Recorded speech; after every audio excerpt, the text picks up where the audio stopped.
Hey, I made a plugin in Patcher. I'm going to go over it really quick for the beginning, just for those of you who are impatient, and after that I'm going to get into the nitty-gritty of how it works for those of you who want to know. Without delaying any more, here's my Glitchy sounding delay plugin. Here's a quick sample of how it sounds.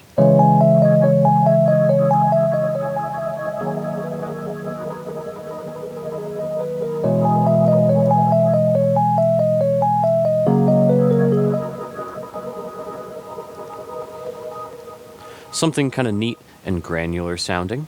Obviously there's wet level, dry level, you just heard what those do. There are two delay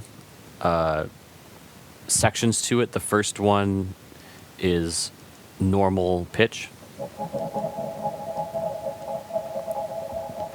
and the second is pitched an octave up.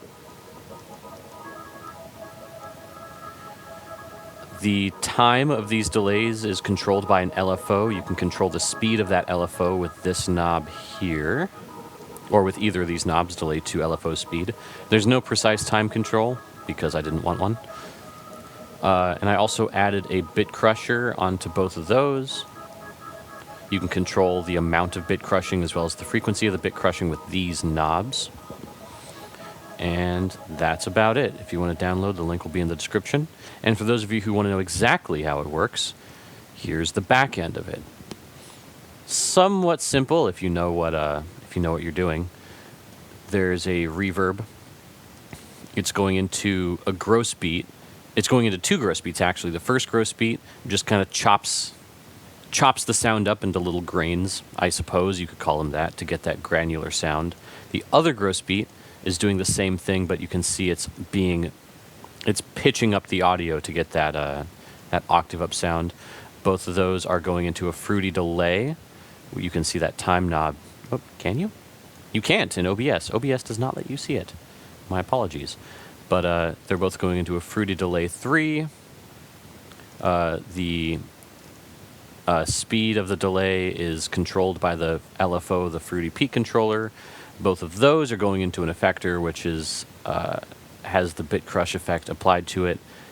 And then all of this is going into the fruity soft clipper, which is what I'm sort of hacky sort of using for the dry level.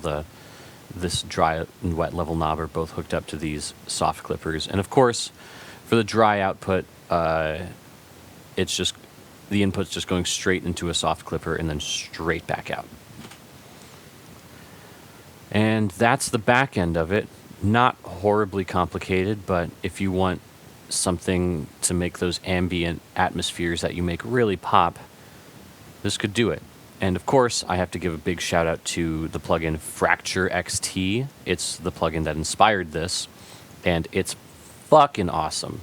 It's by Glitch Machines. I think it's like $50 or something like that, but I might be wrong. Go buy that, but if you don't want to buy that, use this. Thanks for watching.